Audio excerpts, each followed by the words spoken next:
to PAL Hemotech YouTube channel and PAL Online Education Hub. Myself Mahipal Baghel as a business advisor and business consultant service provider. आज मैं आपको कराने जा रहा हूँ accounts from incomplete record class 11 subject accounting. Video start करने से पहले आप सभी लोगों से एक रिक्वेस्ट है, प्लीज़ मेरे चैनल को आप लाइक एंड शेयर सब्सक्राइब कर लीजिए एंड जिससे कि नोटिफिकेशन आपको टाइम टाइम पर आपको मिलती रहे। और मैं आशा करता हूँ आप सभी लोग मेरे ठीक ठाक हो गए। मेरे प्यारे दोस्तों, मेरे प्यारे बच्चों, आप सभी लोगों की हेल्थ अच्छी होगी और आप सभी लोगों की पढ़ाई ठीक ठाक चल रही होगी। चलिए वीडियो स्टार्ट करते हैं। There is no time waste and ready to start. तो meaning of incomplete records. Incomplete record क्या होता है वो नाम से पता चल रहा है। इनकम्प्लीट जो कंप्लीट नहीं है, यानी कि मीनिंग ऑफ इनकम्प्लीट रिकॉर्ड होता क्या है। Meaning of incomplete record. According to records which are not strictly kept according to double entry system are known as incomplete records. Incomplete records क्या होता है, कुछ लोग डबल एंट्री सिस्टम फॉलो नहीं करते। कुछ लोग many authors describes as a single entry system. However single entry system is misnomer because there is no such system of maintaining accounting records.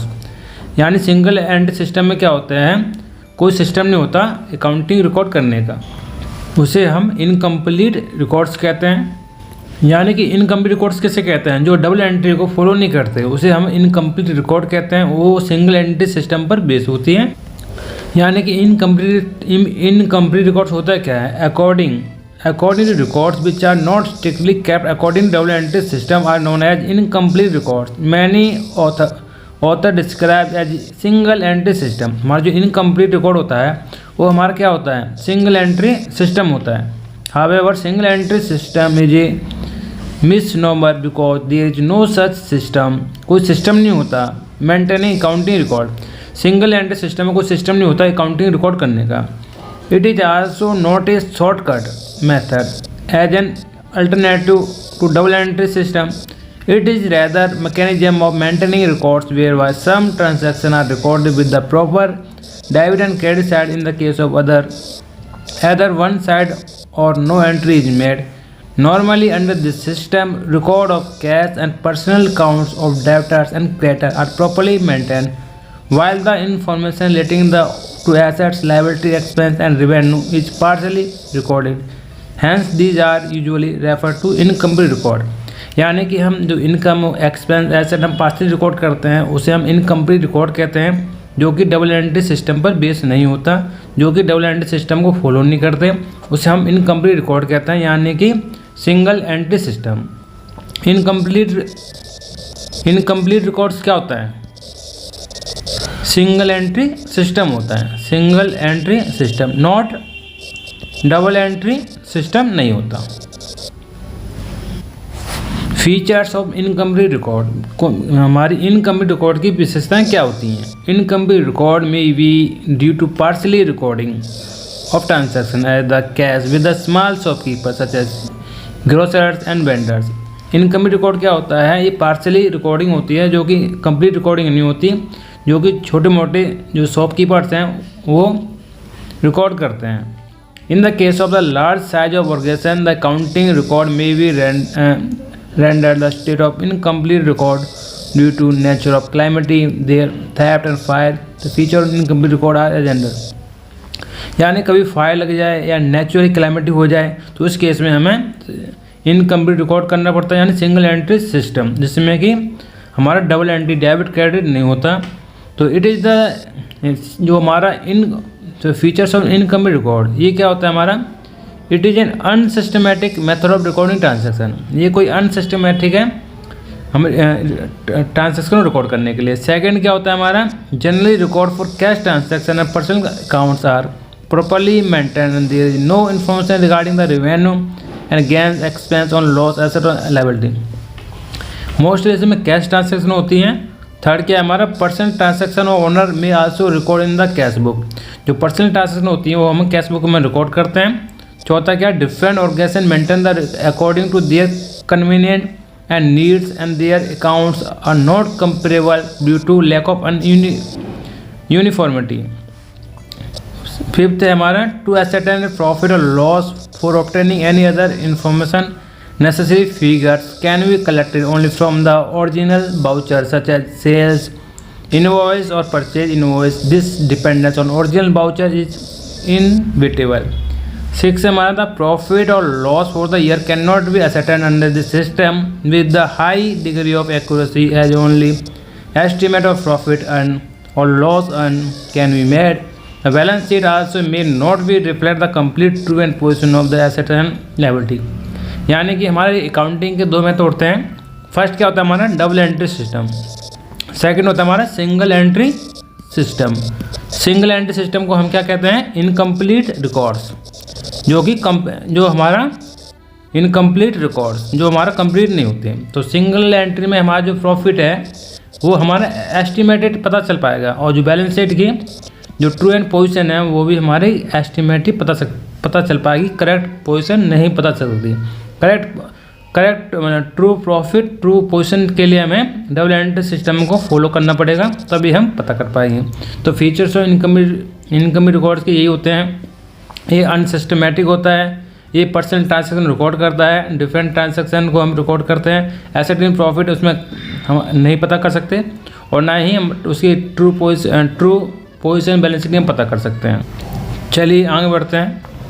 तो रीजन्स फॉर इनकम्प्लीट रिकॉर्ड, यानी कि reasons for incompleteness and its limitations. तो क्या होता है, it is observe that many businessman keep incomplete record because of following reasons. काफ़ी सारे businessman incomplete record रखते हैं. क्या कारण है, फर्स्ट हमारा this system can be adopted by people who do not have proper knowledge and accounting principle. ये लोग वो फॉलो करते हैं जिन्हें प्रॉपर अकाउंटिंग प्रिंसिपल की नॉलेज नहीं है. सेकंड क्या है, it is an expensive mode और maintaining record, cost involvement is low as specialised accountant are not appointed in the organisation. इसमें इनकम्प्लीट रिकॉर्ड में क्या होता है, हमारी जो कॉस्ट होती है वो कम बैठती है, उसको मेंटेन करना आसान होता है. ये छोटे ऑर्गेनाइजेशन के लिए कंफर्टेबल होती है. और थर्ड क्या है, time consuming in maintaining record is less as only few books are maintain. इसमें टाइम कंज्यूमिंग बहुत कम होता है और उसमें फ्यू बुक्स बनानी पड़ती हैं.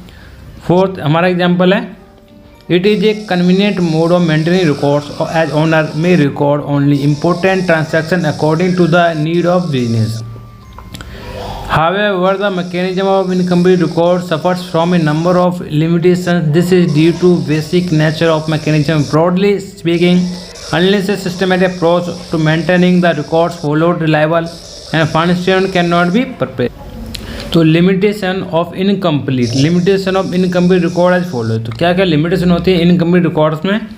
फर्स्ट होता है, A double entry system is not followed. Incomplete record में डबल एंट्री सिस्टम फॉलोड नहीं किया था.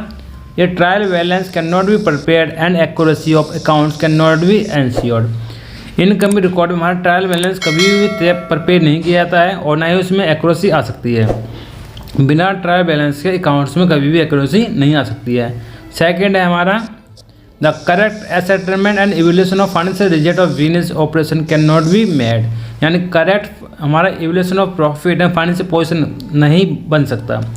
थर्ड है हमारा, analyse of profitability liquidity and solvency of business can not be done. This may cause problem in raising the funds from outsider and planning future business activity. यानी हम analyse of profit कम नहीं कर सकते हैं, ना ही liquidity का ना solvency का of business can not be done.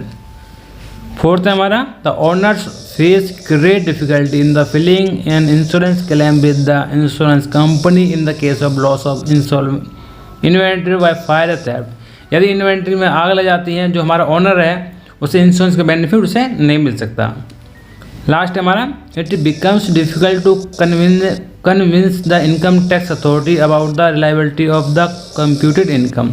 यानी जो हमारे इनकम टैक्स ऑफिसर है, हमारी इनकम को हम उसे इनकम टैक्स ऑफिसर को हम कन्विंस नहीं कर सकते हैं और ना ही अपनी इनकम उन्हें बता सकते हैं.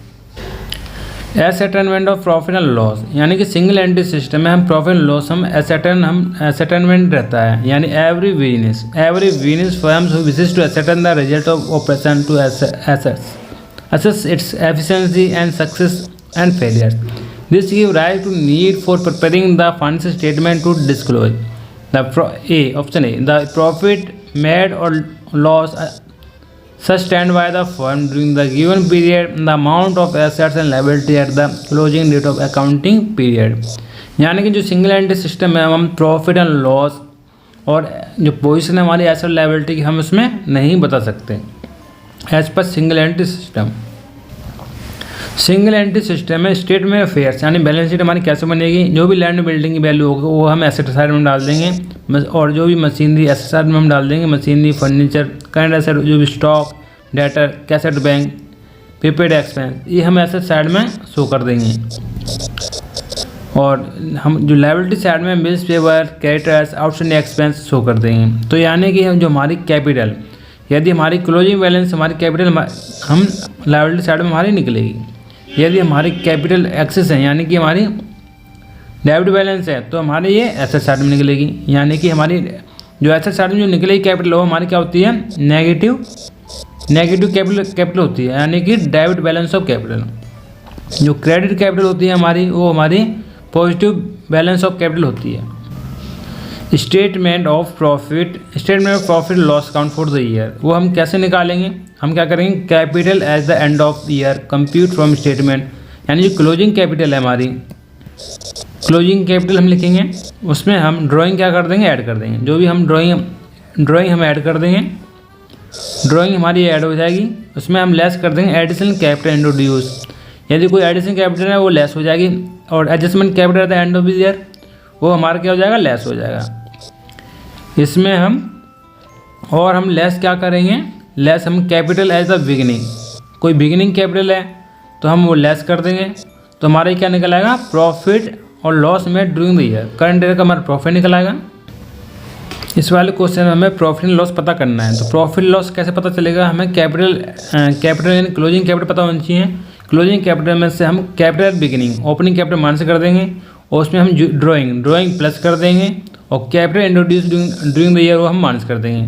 तो ये for example consider the following information extract from the MS श्रुति का हमें प्रॉफिट लॉस पता करना है। यानी कैपिटल एट द बिगिनिंग कितनी है 1,20,000, तो capital at the end of the 31/17 closing कितनी है 2 लाख, तो हम 2 लाख ले लेंगे। कैपिटल एज 31/17 2 लाख रुपये, कितना ले लेंगे हम 2 लाख। फिर 2 लाख लेने के बाद जो ड्राइंग ये withdraw by proprietor during the year, यानी विड्रो कितना करा है 30,000। यदि प्रोपराइटर अपने पर्सनल यूज के लिए पैसा बिजनेस से निकालता है उसे हम क्या कहते हैं ड्राइंग, उसे हम ड्राइंग बोलते हैं। तो ड्राइंग हम क्या कर देंगे, हम प्रॉफिट निकालने के लिए हम ड्राइंग इसमें 30,000 रुपये ऐड कर देंगे। तो ये 30,000 रुपये ऐड करने के बाद ये अमाउंट हो जाएगा 2,30,000। और इसमें हम एडिशनल इंट्रोड्यूस कैपिटल कितना है, capital blocked by in the proprietor during the year 50,000 उसने एडिशनल कैपिटल लगाई है वो हम क्या कर देंगे लेस कर देंगे। 50,000 रुपये एडिशनल कैपिटल हम क्या करते हैं लेस, ये मान 2,30,000 में से 50,000 माइनस करने के बाद ही बचेगा 1,80,000। 1,80,000 में जो हमारी ओपनिंग कैपिटल है हमारी ये वाली ओपनिंग कैपिटल है हम उसको हम क्या कर देंगे लेस कर देंगे। तो ओपनिंग कैपिटल लेस करने के बाद ये हमारा कितना बचेगा 60,000। जो 60,000 है ये हमारा करंट ईयर का प्रॉफिट है। सिंगल एंट्री में इस टाइप से प्रॉफिट एंड लॉस निकलेगा। सिंगल एंट्री सिस्टम में मतलब ये है कि हम पूरा कंप्लीट रिकॉर्ड नहीं रखते हैं। जहाँ पर डबल एंट्री सिस्टम फॉलो नहीं होता वहाँ हम सिंगल एंट्री सिस्टम कहते हैं। सिंगल एंट्री सिस्टम छोटे मोटे बिजनेस में यूज होता है, बड़े बिजनेस के लिए डबल एंट्री सिस्टम का यूज होता है। जब कभी भी थेफ्ट लग जाए, कुछ नेचुरल कैलेमिटी हो जाए तो उस केस में सिंगल एंट्री सिस्टम यूज किया जाता है। जहाँ पर कंप्लीट रिकॉर्ड नहीं होते वहाँ पर सिंगल एंट्री का सिस्टम यूज किया। हेलो गाइस, अब हम इलस्ट्रेशन नंबर 1 करेंगे। इलस्ट्रेशन नंबर 1 में हमें बैलेंस शीट बनानी है एंड इलस्ट्रेशन नंबर 1 में क्या है, calculate the profit and loss made by Mehta during the first year of business using statement of affairs. यानी कि हमें प्रॉफिट लॉस पता करना है। तो प्रॉफिट लॉस पता करने के लिए mister Mehta start readymade garment business 1 अप्रैल 2016। रेडीमेड गारमेंट का बिजनेस स्टार्ट करा विद द कैपिटल 50,000। जो 50,000 जो हमारी है क्या हमारी है ओपनिंग कैपिटल हमारी, ये हमारी ओपनिंग कैपिटल है 50,000। He did not maintain in books, उन्होंने बुक्स मेंटेन नहीं करे। यानी कि जो बुक्स मेंटेन नहीं करे ये क्या हमारा single entry system. Single entry system क्या होता है, इनकम्प्लीट रिकॉर्ड्स, जहाँ पर रिकॉर्ड्स हमारे कंप्लीट नहीं होता, जहाँ पर ट्रायल बैलेंस नहीं बनता। टू डबल एंट्री सिस्टम, वो चाहता है कि इनकम्प्लीट रिकॉर्ड को डबल एंट्री सिस्टम में कन्वर्ट की जाए। तो during the year introduce fresh capital, यानी कि 15,000 रुपये उन्होंने क्या करा है, फ्रेश कैपिटल यूज करा है, फ्रेश कैपिटल 15,000 रुपये, 15,000 रुपये फ्रेश कैपिटल। ही विड्रो यानी ड्राइंग, ड्राइंग कितनी है 10,000, drawing he withdraw for 10,000 for personal use on 31 March 2017, यानी ड्राइंग हमारी है 10,000 रुपये। और एंड टोटल क्रेडिटर्स कितने 90,000 है, टोटल डेब्ट्स कितना 1,25,600 है, और स्टॉक कितना है 24,750 है, कैश एट बैंक कितना है 24,980। तो इस केस में हम क्या करेंगे, हम बैलेंस शीट बनाएंगे। हम क्या बनाएंगे, balance sheet. Books of Mehta statement of affairs 31 March 2017। तो स्टेटमेंट अफेयर्स को हम क्या बोलते हैं, बैलेंस शीट। तो कैश एट बैंक कितना है हमारा 24, कैश एट बैंक हमारा 24,980, ये हमारा कैश एट बैंक 24,980 है। उसके बाद है हमारा डेटर्स, डेटर्स कितना है हमारा, ये टोटल क्रेडिटर्स है हमारा 90,000, टोटल क्रेडिट्स हमारा कितना है, ये 90,000, टोटल क्रेडिट्स हमारा 90,000 थे, और टोटल डेटर्स है 1,25,600, 1,25,600, टोटल डेटर्स हमारे 1,25,600 है। स्टॉक, स्टॉक कितना है 24,750, स्टॉक हमारा 24,750 है। कैश एट बैंक कितना है 24,980, जो कैश एट बैंक है हमारा 24, ये कितना हमारा 24,980, कैश एट बैंक हमारा 24,980 है। और हमारा कैपिटल, जैसे कि हम जो लास्ट की जो फिगर थी, यानी जो कैश दे रखा था 24,980 डाल दिया, डेटर दे रखा था 1,25,600 डाल दिया, और स्टॉक दे रखा था 24,750। तो इन तीनों को टोटल कितना आ जाएगा, इन तीनों टोटल आ जाएगा हमारा 1,75,330, 1,75,330। और लाइबिलिटी साइड का टोटल है हमारा 90,000 रुपये। तो 90,000 रुपये माइनस कर देंगे, तो ये हमारा क्या आ जाएगा, कैपिटल आ जाएगा। कैपिटल कितना आ जाएगा हमारा, ये हमारा कैपिटल आ जाएगा हमारा 85,330, यानी कि 1,75,330 माइनस 90,000, ये आ जाएगा हमारा 85,330। ये हमारी क्लोजिंग कैपिटल आ जाएगी। अब हमें निकालना पड़ेगा प्रॉफिट। तो प्रॉफिट निकालने के लिए हमें कैसे निकलेगा, प्रॉफिट हमें निकालने के लिए हमने बैलेंस शीट से हमने क्लोजिंग कैपिटल निकाल ली, यानी जो कैश था हमने 24,980, डेटर 1,25,600, स्टॉक 24,750, इन तीनों टोटल आ गया हमारा 1,75,330। 1,75,330 में जो क्रेडिटर थे 90,000, 90,000 लेस करने के बाद जो कैपिटल यानी क्लोजिंग कैपिटल हमारी 85,330। अब हमें निकालना है प्रॉफिट निकालने के लिए हम कैसे निकलेगा हमारा, हमें प्रॉफिट एंड लॉस अकाउंट बनाना पड़ेगा। तो प्रॉफिट लॉस अकाउंट कैसे बनेगा, हमें क्लोजिंग कैपिटल, जो क्लोजिंग कैपिटल है वो कितनी है, क्लोजिंग कैपिटल है हमारी 85,330। इसमें हम प्लस कर देंगे ड्राइंग कितनी थी हमारी, ड्राइंग थी इसमें 10,000 रुपये। तो हम ड्राइंग प्लस कर देंगे, यानी 10,000 रुपये हम प्लस कर देंगे। 10,000 रुपये प्लस करने वाले ये आ जाएगा हमारा 95,330। 95,330 इसमें हम लेस कर देंगे। लेस हम क्या करेंगे, हम फ्रेश इंट्रोड्यूस कैपिटल, यानी फ्रेश इंट्रोड्यूस कैपिटल कितनी थी 15,000 रुपये। जो फ्रेश इंट्रोड्यूस कैपिटल थी हमारी 15,000, यानी कि फ्रेश कैपिटल हम लेस कर देंगे। ये हमारे 15,000 थे, यानी कि 95,330 माइनस 15,000, ये बचेगा हमारा 80,330। 80,330 में से हम ओपनिंग कैपिटल माइनस कर देंगे। ओपनिंग कैपिटल थी 50,000 रुपये। ये हमारे mister Mehta start readymade garment and with capital कितनी थी 50,000। 50,000 रुपये से उन्हें बिजनेस स्टार्ट किया था, वो हम लेस कर देंगे।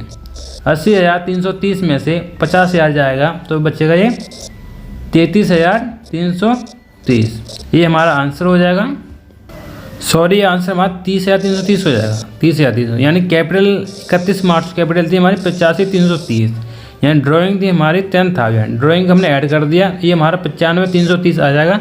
उसके बाद एडिशनल कैपिटल इंट्रोड्यूस कितना था 15,000। 15,000 माइनस करेगा 80,330, और जो हमारी ओपनिंग कैपिटल थी कितनी थी 50,000। ओपनिंग कैपिटल माइनस करने के बाद ये हमारा 30,330 हमारा ये प्रॉफिट कैलकुलेट हो जाएगा।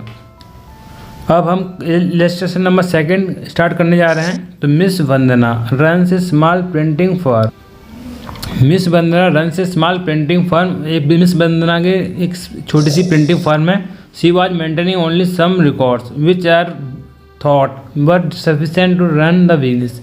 First April 2016 available information from the record indicate that he set following assets and liability.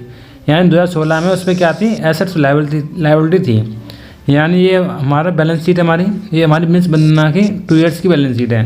Books of Miss Vandana statement of affairs first April 2016 as on 31 March 2017। यानी 2 ईयर्स की, 16 की ये है और 17 की ये है। तो यानी ये हमारी लायबिलिटी साइड है, ये हमारी एसेट साइड है 2 ईयर्स की। यानी प्रिंटिंग प्रेस 50,000 यानी कि 5 लाख हमारी क्या बिल्डिंग है। ये प्रिंटिंग प्रेस में, ये प्रिंटिंग प्रेस 5 लाख है 2016 में, और बिल्डिंग कितना है 2 लाख। ये बिल्डिंग हमारी 2 लाख है। स्टॉक हमारा 50,000 है, स्टॉक हमारा ये 50,000 है। Cash at bank 65,600। Cash at bank कितना है हमारा 65,600।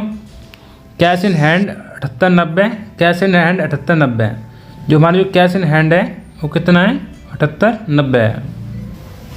ये डैश फ्रॉम कस्टमर 20,350। यानी कि डेटर हमारा कितना है 20,350। हमारा डेटर 20,350 है और 75,340। 75,340 क्या है हमारा। एंड ये डज टू क्रेडिटर्स 75,340। 75,340 के हमारे क्या हैं क्रेडिटर्स हैं। And outstanding wages 5,000। Outstanding wage कितना हमारा 5,000 रुपये। ये 50,000 रुपये हमारा स्टॉक है। तो हमारी जो अप्रैल 2016 की कैपिटल हमारी कैसे निकली, क्लोजिंग कैपिटल हमारे 7,63,590 वो कैसे निकला है। यानी फर्स्ट ये हमारा इन तीनों को जोड़ने के बाद टोटल आएगा हमारा 8,43,930। 8,43 यानी 8,43,930 में से जो क्रेडिटर 75,340 माइनस बेजेस कितना है 5,000। ये सब लेस करने के बाद ये बच जाएगा हमारा 7,63,590। ये हमारी क्लोजिंग कैपिटल आ जाएगी हमारी। ये हमारी क्लोजिंग कैपिटल उसी टाइप से हमें 2017 का निकालना पड़ेगा। यानी कि कैपिटल ऑन 31 मार्च 2017 पोजीशन हमें निकालनी होगी। यानी प्रिंटिंग प्रेस कितनी 5,25,000। ये 5,25,000 रुपये हमारी 2017 में। बिल्डिंग कितनी है 2 लाख। बिल्डिंग हमने 2 लाख डाल दी। यानी 2016 में भी 2 लाख थी, 2017 में भी 2 लाख है। स्टॉक हमारा 16 में 50,000 का था, 17 में कितना है 55,000 का है। Cash at bank 40,380। Cash at bank हमारा 65,600 2016 में था और 40,380 हमारा 17 में। कैश इन हैंड कितना है 15,340। 15,340 हमारा 17 में। 15,340 फ्रॉम द कस्टमर 17,210। 17,210 के हमारे क्या हैं डेटर्स। 17,210 के हमारे डेटर्स हैं। Does to creditors. क्रेडिटर्स कितने हैं 65,680। क्रेडिटर्स हमारे 65,680 हैं। तो उसके बाद हम क्या निकालेंगे हमारी कैपिटल। तो कैपिटल कैसे निकलेगी, इन सब का टोटल कर देंगे। इन सब का टोटल कितना आएगा हमारा 31,317। इन सब का टोटल आएगा हमारा 8,52,930। इसमें लेस कर देंगे हम। लेस क्या करेंगे हम क्रेडिटर्स कितना हमारा 65,680। 65,680 लेस कर देंगे। लेस करने के बाद ये हमारा आएगा 7,87,590। ये क्लोजिंग कैपिटल हमारी ये निकल आएगी 5,87,790। अब हमें निकालना होगा प्रॉफिट कैसे निकलेगा। प्रॉफिट निकालने के लिए हमें प्रॉफिट पता करना पड़ेगा। प्रॉफिट हम निकालेंगे 16 का। यानी कि प्रॉफिट 2016 का कैसे पता होगा, इधर निकालेंगे हम प्रॉफिट 2017 का। प्रॉफिट 2016 निकालने के लिए हमें पता होना चाहिए क्लोजिंग कैपिटल। क्लोजिंग कैपिटल हमारा कितना है, क्लोजिंग कैपिटल हमारा है 7,63,590। 7,63,590। इसमें हम ऐड कर देंगे ड्राइंग। तो ड्राइंग कितनी है, तो ड्राइंग है इसमें सी withdraw 8,000 per month for meeting for personal expense. यानी कि वो 8,000 रुपये हर महीने निकाल लिए। तो ड्राइंग कितनी हो जाएगी हमारी 8,000 × 12 यानी कि 96,000। तो हम ड्राइंग इसमें क्या कर देंगे ऐड कर देंगे। यानी कि 7,63,590। 7,63,590 प्लस 96,000, ये आएगा हमारा 5,59,590। अब इसमें हम क्या मार्क्स कर देंगे, यदि कोई कैपिटल है उसमें देखा she had also introduce 15,000 during the year as additional capital, यानी कि एडिशनल कैपिटल उन्होंने 15,000 रुपये क्या करा है, इन्वेस्ट करा है। तो यानी कि हम लेस कर देंगे हम एडिशनल कैपिटल, कितना है हमारा 15,000। सी had also introduce 15,000 during the year additional capital, यानी जो 15,000 रुपये एडिशनल कैपिटल है वो हम लेस कर देंगे। तो 15,000 रुपये लेस करने के बाद कितना अमाउंट बचेगा, ये बचेगा 8,44,590, यानी 8,44,590। तो इसमें हमारी जो ओपनिंग कैपिटल है, ओपनिंग कैपिटल उसमें देनी रखी है, इसमें हम ओपनिंग कैपिटल माइनस करेंगे। तो ओपनिंग कैपिटल हमारा है ही नहीं, मतलब नील है। तो ये हमारा सारा पोर्शन 8,44,590 ये प्रॉफिट ही होगा, लगभग प्रॉफिट होगा। अब हमें निकालना है 31/2/17 का। 31/2/17 में जो क्लोजिंग कैपिटल थी हमारी, तो क्लोजिंग कैपिटल कितनी है हमारी 7,87,590, 7,87,590। इसमें हम ड्राइंग, ये हमारा ड्यू टू दिस ड्राइंग हमारा इसमें है नहीं, जैसे कि वो 8,000 रुपये निकाल ले तो इसमें ड्राइंग हमारा 96,000 हो जाएगा, 96,000 ड्राइंग हम ऐड कर देंगे, यानी कि 8,000 पर मंथ निकाल लिए। तो 12/8 96, तो ये 7,87,250 प्लस 96, ये कितना हो जाएगा हमारा 8,83,250, 8,83,250। इसमें हम लेस कर देंगे हम इंट्रोड्यूस कैपिटल, इंट्रोड्यूस कैपिटल नहीं है, और इसमें हम जो ओपनिंग कैपिटल है वो माइनस कर देंगे। तो इस केस में हमारी ओपनिंग कैपिटल क्या होगी, जो हमारी क्लोजिंग कैपिटल है जो 16/17 की, इस केस में वो हमारी क्या हो जाएगी, ओपनिंग कैपिटल हो जाएगी 7,63,590, 7,63,590 माइनस करने के बाद हमारा प्रॉफिट निकल आएगा 7,63,590, 7,63,590 माइनस करने के बाद हमारा ओपनिंग प्रॉफिट निकल आएगा 1,19,660, 1,19,660। चलिए देखते हैं, इसमें हमें 2 साल डिटेल दे रखी थी। प्रॉफिट हमें 1 ईयर का निकालना था, statement of profit and loss 1 year 2017, यानी कैपिटल 31/2/17, 31/2/17 की कैपिटल में लिखनी थी 7,27,250। इसमें ड्राइंग ऐड करना था 96,000, ये आ जाएगा हमारा 8,83,250। एडिशनल इंट्रोड्यूस कैपिटल थी 15,000, वो माइनस करने के बाद हमारा आ जाएगा 8,88,250। लेस हम क्लोजिंग कैपिटल में माइनस कर देंगे 7,83,250, 1,04,660 हमारा राइट आंसर हमारा आ जाएगा, ये हमारा प्रॉफिट आ जाएगा। तो बेसिस और डिफरेंस, यानी स्टेटमेंट ऑफ अफेयर्स और बैलेंस शीट होता क्या है, क्या डिफरेंस होता है इसमें समझते हैं। रिलायबिलिटी, यानी जो स्टेटमेंट ऑफ अफेयर्स है it is less reliable as it is prepared from incomplete record. यदि हम इनकम्प्लीट रिकॉर्ड में स्टेटमेंट ऑफ अफेयर्स बनाते हैं तो ये लेस रिलायबल है। Balance sheet it is a more reliable as it is prepared from double entry record. यदि हम डबल एंट्री सिस्टम अनुसार बैलेंस शीट तैयार करते हैं तो ये बहुत मोर रिलायबल है। Objective, the objective of preparing the statement of affairs is to estimate balance sheet in the capital account on the particular date. Balance sheet में क्या होता है, the objective of preparing the balance sheet to show the true and financial position of entity and particular date. यानी balance sheet है, balance sheet हमारी कहाँ बनती है, ये हमारी डबल एंट्री सिस्टम में बनती है, डबल एंट्री सिस्टम में। स्टेटमेंट ऑफ अफेयर्स कहाँ बनता है, हमारे सिंगल एंट्री सिस्टम में बनता है। सिंगल एंट्री सिस्टम यानी कि इनकम्प्लीट रिकॉर्ड में, यानी कि जो हमारा जो सिंगल एंट्री जो स्टेटमेंट ऑफ अफेयर्स ये कम रिलायबल है then balance sheet, then double entry system अनुसार। बैलेंस शीट हमारा मोर रिलायबल होता है then single entry system statement of affairs अनुसार। ओमिशन ऑफ एसेट्स और liability can not be discovered easily, यानी स्टेटमेंट ऑफ अफेयर्स में omission यदि कोई एंट्री रह जाए तो ये ईजिली मतलब फाइंड करना मुश्किल है। Omission of asset and liability can be discovered easily and can be track from accounting record. यानी बैलेंस शीट हम कोई भी ओमिशन कोई भी एंट्री रह जाए तो आसानी से हम पता कर सकते हैं डबल एंट्री सिस्टम में। सिंगल एंट्री सिस्टम में हम पता नहीं कर सकते। चलिए आगे बढ़ते हैं।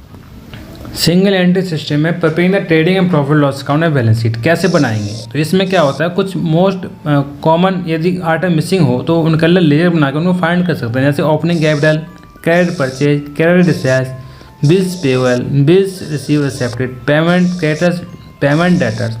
यानी कि ओपनिंग कैपिटल को हम कैपिटल अकाउंट बना सकते हैं। यदि हमारे क्रेडिट परचेज यानी क्रेडिट परचेज नहीं है तो हम क्रेडिटर अकाउंट्स बना सकते हैं, क्रेडिटर अकाउंट। यदि हमारी सेल्स मिसिंग है तो हम डेटर अकाउंट्स बना सकते हैं, डेटर अकाउंट्स बना सकते हैं। यदि हमारा कैश मिसिंग है तो हम कैश या एंड बैंक अकाउंट बना सकते हैं, जिससे कि हम ओपनिंग और क्लोजिंग बैलेंस आसानी से प्राप्त कर सकते हैं। चलिए आगे बढ़ते हैं, क्वेश्चन से बात समझते हैं। ये हमारा क्रेडिटर्स अकाउंट है। क्रेडिटर्स अकाउंट, क्रेडिटर होते क्या है, क्रेडिटर में करंट लायबिलिटी होती हैं। क्रेडिटर्स क्या होते हैं, जब हम किसी से उधार खरीदते हैं, जो इससे हमने खरीदा है सामान, वो हमारा क्रेडिटर्स है। यानी कि क्रेडिटर के लिए हमारा क्रेडिट हमारा क्या होती है, लायबिलिटी। यानी कि कौन सा बैलेंस होगा, क्रेडिट बैलेंस होगा बाय बैलेंस BD। पहले शुरुआत का बैलेंस आएगा, बैलेंस BD। फिर उससे हमने जो बैलेंस है वो आएगा। उसके बाद हमने क्या खरीदा है, तो एंट्री क्या होगी हमारी, creditors account debit, purchase account debit to creditors account. Entry होगी हमारी creditors account debit to purchase account, यानी क्रेडिट परचेज अकाउंट होगा हमारा। फिर उसके बाद हम कैश पेड यानी credit account debit to bank, यानी कैश पे कराओ या बैंक पे कराओ, यानी creditors account debit to cash paid या बैंक पेड। उसके बाद यदि हमने क्रेडिटर्स को क्या दे दिया है, bills payable, credit account debit to bills payable, तो बिल्स पेबल की एंट्री हो जाएगी। यानी क्रेडिटर्स को हमने क्या दे दिया, discount, creditors account debit to discount received. यानी परचेज, यानी परचेज रिटर्न इस साइड आएगा। उधर क्या आएगा, बैंक डिसऑनर हो गया हो या चेक डिसऑनर हो गया हो या बिल्स पेबल डिसऑनर हो गया हो, तो यहाँ पर ये आएगा क्रेडिट साइड। और यहाँ पर ये लास्ट का क्लोजिंग बैलेंस निकल जाएगा। क्रेडिटर्स का कितना क्लोजिंग बैलेंस है वो आसानी से यहाँ पर निकल सकता है। चलिए, from the for example consider following transaction message Kishan food suppliers. ये फॉलोइंग कुछ इन्फॉर्मेशन दे रखी है, इससे हमें टोटल क्रेडिटर अकाउंट बनाना है। टोटल क्रेडिटर्स अकाउंट एक ही होता है, तो इससे हमें ओपनिंग बैलेंस ऑफ क्रेडिटर्स 40,000, ये क्या होगा हमारा क्रेडिट होगा, तो बाय बैलेंस BD कितना है 40,000। क्लोजिंग बैलेंस ऑफ क्रेडिटर कितना है 50,000, ये क्लोजिंग बैलेंस हमारा 50,000। पेमेंट मेड इन कैश यानी creditor account debit to bank, तो एंट्री कितनी करी हमने 50,000, ये कैश पेमेंट करी है 50,000, creditors account debit to bank. Discount receive यानी creditor account debit to discount, यानी क्रेडिटर से हमें डिस्काउंट दे दिया तो हमारी क्या होगी, इनकम होगी, तो हमें एंट्री क्या पास करेंगे, creditors account debit to discount 2,000। तो इससे हमें क्या निकलेगी फिगर, क्रेडिट परचेज निकलेगी, क्रेडिट परचेज फिगर निकलेगी। कैसे निकलेगी, डेबिट साइड टोटल कर देंगे, उसमें 40 से माइनस कर देंगे, ये हमारी क्रेडिट परचेज निकल आएगी। अब हम टोटल डेटर्स के अकाउंट के बारे में पढ़ेंगे। टोटल डेटर्स क्या होता है, डेटर्स का हमारा डेबिट बैलेंस होता है, यानी बैलेंस BD, ये हमारा बैलेंस होगा डेटर्स का। यदि हम सेल्स करेंगे तो सेल्स की एंट्री क्या होगी, debtors account debit to sales account, तो हमारी sales debtor account debit to sales account, ये हमारा क्रेडिट सेल्स की एंट्री हो जाएगी, debtor account debit to sales account. यदि हम डेटर से पैसा लेंगे तो एंट्री क्या होगी, bank account debit to debtors account, cash account debit to debtors account, bank account debit to debtors account. यदि हम चेक लिया है, यदि कैश लिया तो एंट्री ये हो जाएगी। यदि हम डेटर्स को क्या दे दिया, डिस्काउंट, तो डिस्काउंट अलाउड हमारा क्रेडिट साइड आएगा, बैड डेट्स हमारे क्रेडिट साइड आएंगे, सेल्स रिटर्न हमारे क्या आएगा, क्रेडिट साइड आएगा, बिल्स रिसीवेबल से हमारा क्रेडिट साइड आएगा। और हमारे डेबिट साइड में क्या आएगा, बिल्स डिसऑनर, बिल्स रिसीवेबल क्या आएगा हमारा डिसऑनर। यदि चेक डिसऑनर होगा तो वो आएगा हमारा। तो इससे ये हमारा ओपनिंग था, ये हमारा क्या निकल आएगा, क्लोजिंग हमारा क्रेडिटर्स फाइंड हो जाएगा। चलिए एग्जांपल्स कुछ करते हैं। From the credit sales and asset from the total debtors the sales return should be deducted from the gross credit sales get a credit sales for example following balance sheet. ये हमें दे रखा है, यानी कि debtor कौन सा balance होता है, डेबिटर फर्स्ट रुपये 2016 कितना है 50,000 हमारा ये आ जाएगा हमारा ओपनिंग बैलेंस 50,000 रुपये। उसके बाद क्या डेबिटर और 31/12/17 यानी क्लोजिंग डेबिटर कितना है हमारा 70,000, क्लोजिंग डेबिटर हमारा ये आ जाएगा, क्लोजिंग डेबिटर हमारे कितना आ जाएगा 70,000। थर्ड है हमारा क्या है, हमारा कैश सीट फ्रॉम डेटर, एंट्री क्या होगी हमारी, cash account debit to debtors, यानी कि हमारा जो cash account debit to debtors account में क्या हो जाएगा, क्रेडिट। फोर्थ है हमारा डिस्काउंट अलाउड। तो डिस्काउंट अलाउड की एंट्री क्या होगी हमारी, discount account debit to debtors, यानी डिस्काउंट कितना दिया है 1000 रुपये का। उसके बाद बिल्स रिसीवल, हमने डेटर से बिल्स ले ली 30,000 रुपये के, bills receivable as a cash, जो कैश में कन्वर्ट कर सकें, तो यानी bills receivable account debit to debtors account. उसके बाद है bad debts account to debtors account, यानी कुछ डेटर ने हमारे पेमेंट नहीं करी, पेमेंट मार ली, तो उस केस में एंट्री क्या होगी, bad debts account debit to debtors account. तो bad debts account debit to debtors account. फिर उसके बाद बैलेंस, जो हमारे क्रेडिट फर्स्ट, जो हमारे जो ओपनिंग का जो 50,000 रुपये दे रखा था, यानी ओपनिंग बैलेंस हमारा 50,000 रुपये दे रखा है, तो हमारे क्रेडिट परचेज निकल आएगी, यानी कि जो क्रेडिट साइड का टोटल करने के बाद डेबिट साइड का माइनस कर देंगे, तो हमारी क्या निकल आएगी, हमारी क्रेडिट परचेज निकल आएगी। क्रेडिट परचेज की एंट्री क्या होती है हमारी, debtor account debit credit purchase, नहीं क्रेडिट सेल्स की एंट्री निकल आएगी, credit debtor account debit to sales account. ये हमारी एंट्री आसानी से निकल आएगी। अब हम समझेंगे हमारे जो बिल्स रिसीवल होता क्या है, बिल्स पेबल होता क्या है, यानी कुछ हमें एंट्री समझ लेते हैं। बिल्स रिसीवल होता क्या है, यदि हम सेल्स करते हैं तो एंट्री क्या होती है हमारी एंट्री होती है debtor account debit to sales account, जिसको हमने सेल्स करी है डेटर, वो हमें क्या देगा, bills receivable account debit to debtor account. Last में क्या होगा, बिल्स रिसीवल से हमें क्या मिल जाएगा, cash, bank account debit to bills receivable. Last में बैंक के कैश मिल जाएगा मैच्योरिटी डेट में। और बिल्स पेबल में क्या होता है, तो बिल्स पेबल में क्या होती है, पहले हम क्या करेंगे, परचेज, यानी परचेज करेंगे तो purchase account debit to creditors account. फिर क्या होगा, वहाँ से हमें क्या मिलेगा, बीपी मिलेगा, नहीं सॉरी, क्रेडिटर अकाउंट डेबिट हो जाएगा टू बीपी। लास्ट में हम बीपी अकाउंट को पे कर देंगे, यानी BP account debit to cash या बैंक।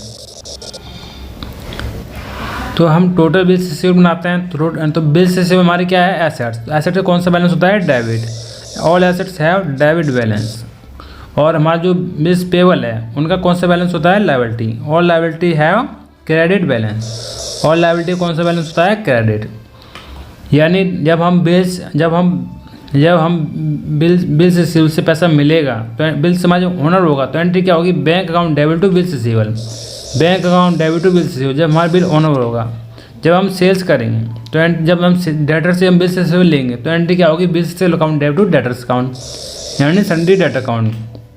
यदि सन्ड्री डेटा हमारा डिसऑनर हो जाए, तो उस केस में क्या होगा, sundry debtor account debit to bills receivable, यानी एंट्री क्या हो जाएगी हमारी, reverse.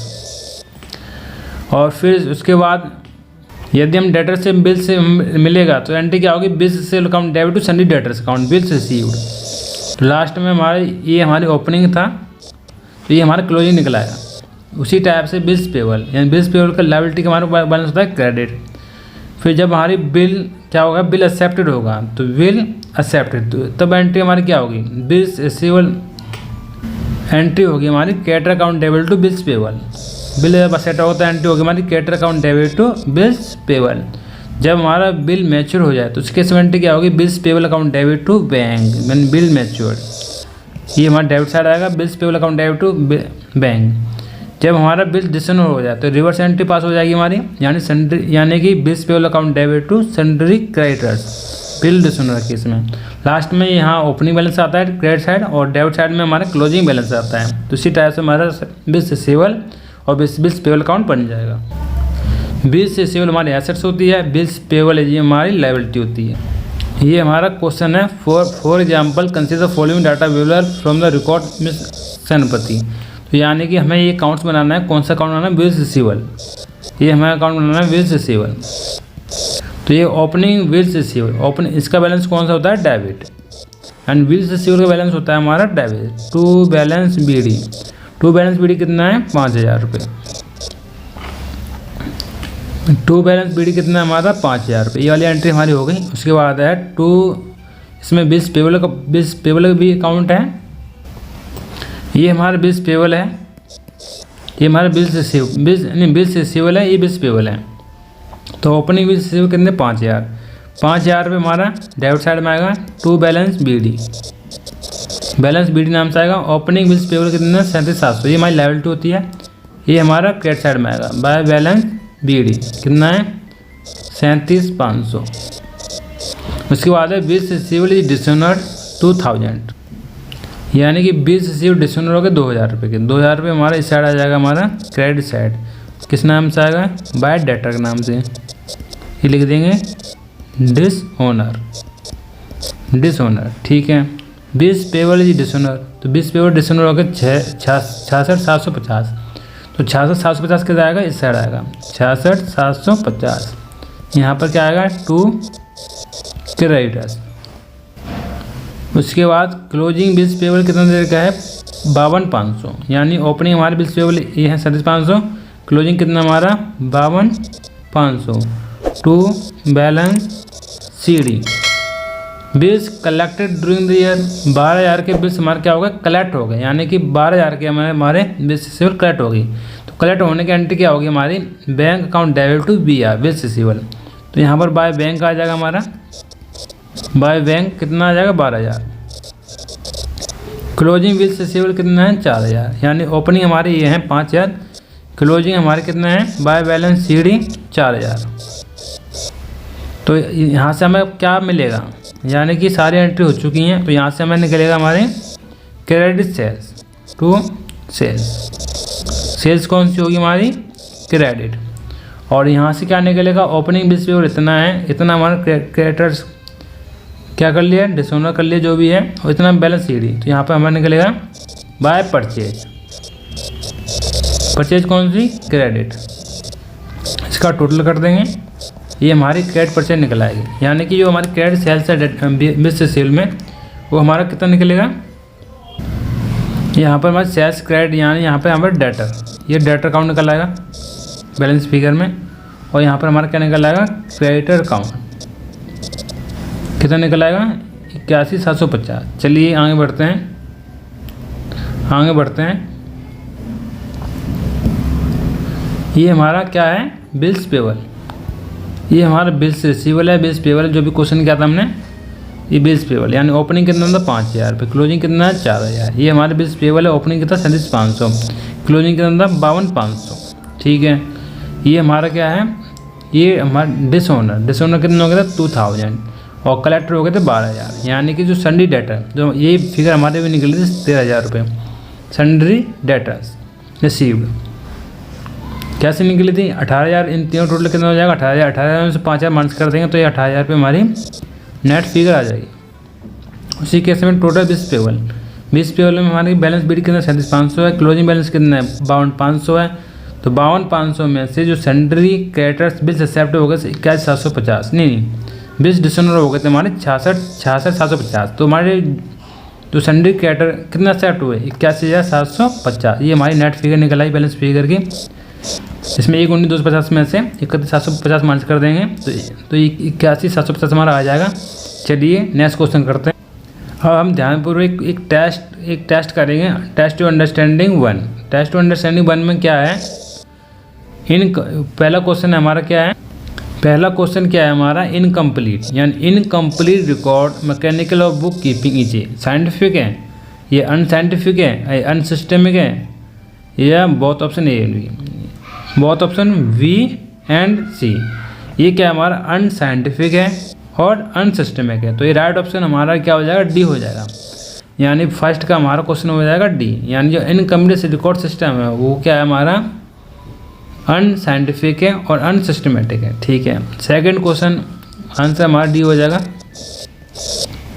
Opening capital is ascertained by preparing, opening capital हम कैसे बनाते हैं, यदि हमें ओपनिंग कैपिटल पता करना हो तो कैसे हम पता करेंगे, यानी opening capital is ascertained by preparing, यानी कि हम total debtors account no, cash account no, total creditors account no, opening statement of affairs हाँ। यदि हम ओपनिंग स्टेटमेंट ऑफ अफेयर्स बनाएंगे तो हमारा जो ओपनिंग कैपिटल है और क्लोजिंग कैपिटल है और प्रॉफिट लॉस अकाउंट है वो आसानी से फाइंड कर सकते हैं। चलिए तो हमारा राइट ऑप्शन हमारा क्या हो जाएगा, डी हो जाएगा। Third, credit purchase during the year ascertained by training, यदि हमें क्रेडिट परचेज पता करना हो तो हमें क्या बनाना पड़ेगा, cash account no, total debtors account no, opening statement of affairs account no. तो राइट ऑप्शन हमारा क्या हो जाएगा, हमारा ए हो जाएगा, टोटल क्रेडिटर्स अकाउंट, यानी कि क्रेडिट परचेज अकाउंट नहीं, credit purchase account debit to debtors account, यानी कि purchase account debit to creditors account. तो हमें क्या बनाना पड़ेगा, हमें क्रेडिटर्स अकाउंट बनाना पड़ेगा। क्वेश्चन नंबर 4 है। 4 क्या है, इफ़ द ओपनिंग कैपिटल कितनी 60,000, ड्रॉइंग कितनी है 5,000, कैपिटल इंट्रोड्यूस कितनी है 10,000, क्लोजिंग कैपिटल कितनी 90,000। तो value of profit earn during the year. तो वैल्यू ऑफ प्रॉफिट निकालना है तो प्रॉफिट कैसे निकलेगा, जो हमारी क्लोजिंग कैपिटल है, क्लोजिंग कैपिटल कितनी है हमारी 90,000। तो इसमें हम क्या कर देंगे, ड्राइंग ऐड कर देंगे। हम ड्राइंग ऐड कर देंगे, ड्राइंग हमारी कितनी है 5,000 रुपये। ड्राइंग 5,000 रुपये ऐड करने के बाद हमारा कितना बैठेगा 95,000। इसमें हम कैपिटल इंट्रोड्यूस एडिशनल कैपिटल कितनी 10,000 रुपये। 10,000 रुपये हमारी एडिशनल कैपिटल वो क्या कर देंगे, माइनस कर देंगे। कितना कर देंगे 10,000 रुपये। तो माइनस करने के बाद ये कितना बैठेगा 85,000। 95,000 में 10,000 गए 85,000। इसमें हम ओपनिंग कैपिटल और माइनस कर देंगे। ओपनिंग कैपिटल हमारी कितनी है, ओपनिंग कैपिटल हमारी 60,000। तो ये हमारी क्लोजिंग कैपिटल कितनी बैठेगी 85 में से 60,000 में जाएंगे तो ये बचेगा 25,000। क्लोजिंग कैपिटल हमारी जो प्रॉफिट है हमारा वो 20,000, यानी प्रॉफिट हमारा कितना बैठेगा 25,000। तो 25,000 प्रॉफिट कौन सा हमारा, राइट ऑप्शन क्या हो जाएगा हमारा बी। राइट ऑप्शन हमारा बी हो जाएगा। चलिए नेक्स्ट क्वेश्चन करते हैं।